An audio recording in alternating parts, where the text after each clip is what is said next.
Dante's Boxing Nation, what's going on, guys? So Turki, he puts out this post, and I swear to God, I thought it was fake. I had to keep looking through the internet. I wanted to make sure that this was real. It turns out it was a real post that came from Turki Allahshihk. This is what he said.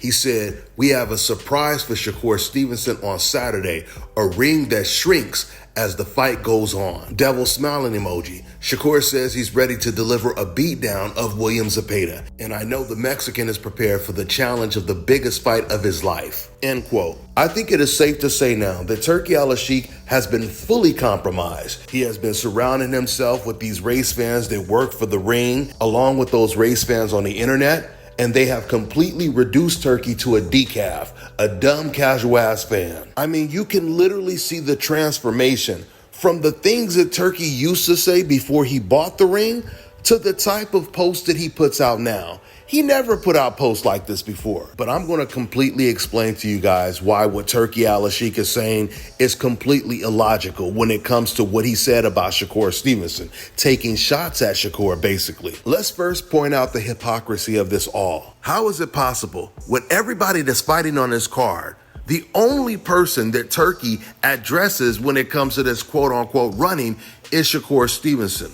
When Shakur Stevenson, in his last two fights, he was the aggressor. Now contrast that with the way Hamza Shiraz fought in his last fight against Carlos Adames. Not only the way he fought in his last fight, but the way he fights in all of his fights. Shiraz is a good boxer, but the reality is, while Shakur was coming forward in his last fight, Shiraz, he was moving backwards. He was boxing. He was using his foot movement, which a lot of times led Carlos Adames to chase him. So the rhetorical question is, how come Turki, he didn't tell Hamza Shiraz that he has a shrinking ring for him when he was moving more than Shakur Stevenson was? We know what time it is. Now, this is what makes Turki an official decaf, because if he truly knew about boxing, then he would know that that's the last thing you want to do is put an aggressive fighter who lacks defense in a smaller ring with a highly intelligent, skilled, athletic Black American boxer with great timing, reflexes, and counterpunching ability.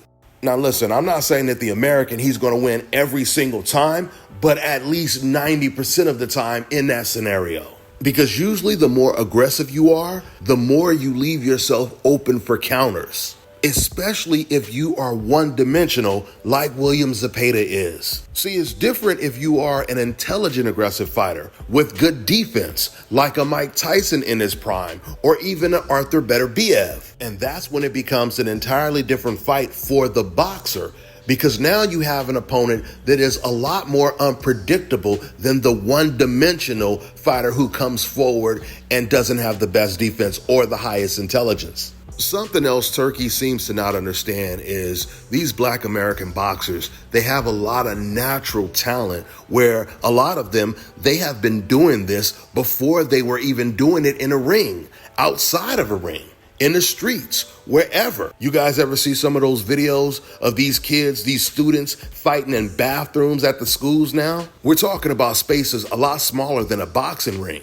So for the most part, when you have natural talent, natural rhythm, athleticism, you don't have to rely on foot movement for defense. Now, if you're somebody like Willie Pep, Jack Catterall, Caleb Plant, Amir Khan, then you are going to have to rely on more space so you can move around and use your foot movement as your defense. But to be a complete fighter, you should be able to do it all. You should be able to fight on your front foot, on your back foot, counterpunch if you need to, walk your opponent down if you need to. It's like football, the NFL. You don't just have one play that you run. You got a whole handbook of plays just in case you need them. You know, speaking of small spaces, I remember going all the way back to around 2014, there was a new boxing league. It was called the BKB, Big Knockout Boxing. Now, all of the big name boxers, the prospects, the top contenders, they were all participating in this league. The whole concept was designed to benefit the aggressive fighter coming forward.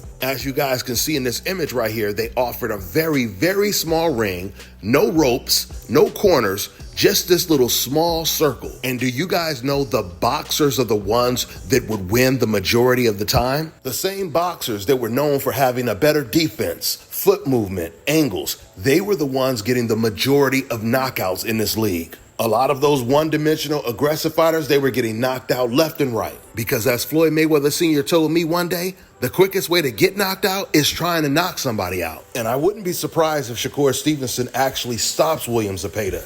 Something else a lot of you casuals don't understand is it doesn't always take a whole lot of power to knock someone out.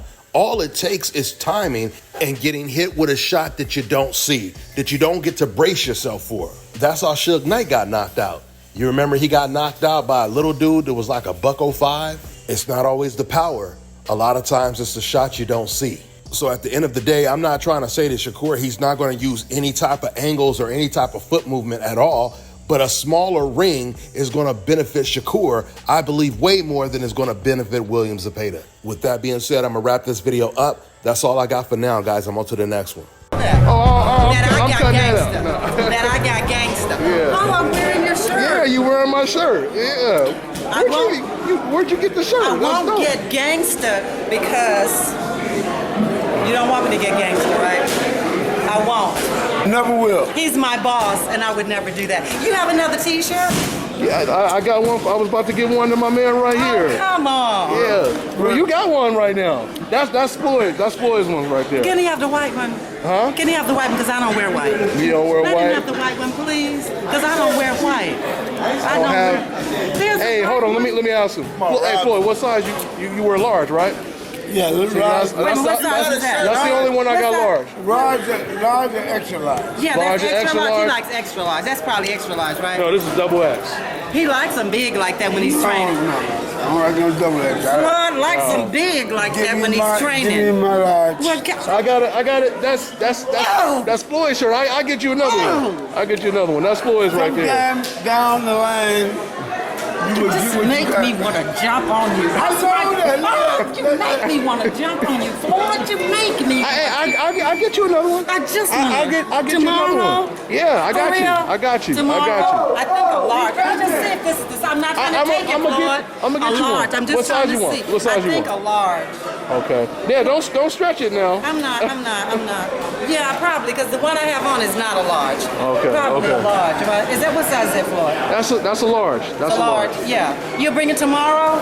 Yeah, Because yeah. I really like it. I don't really see what it's saying on large. Man. Where does It's right there. Okay. And if Floyd were being right, he would get his tomorrow. But okay. Floyd Okay. is right. That's why you can yours tomorrow. Oh, but you know what, Floyd? I'm gonna let you have everything. I mean, I don't mean it like that, but you know.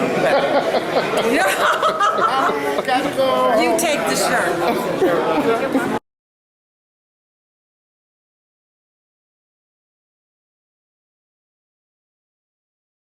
All right, now check this out, guys. If you're looking to repair eczema scars, burns and bruises, dark spots and blemishes, the fever blisters, diabetic ulcers, this right here is the perfect product for you guys. It's called Elo Diki Face and Body Oil. Athletes and top-ranking boxers, they're also using it after training to reduce swelling, inflammation, and to ease the pain. So get yours today. Go to elodiki.com, like them on Facebook, and follow them on Instagram.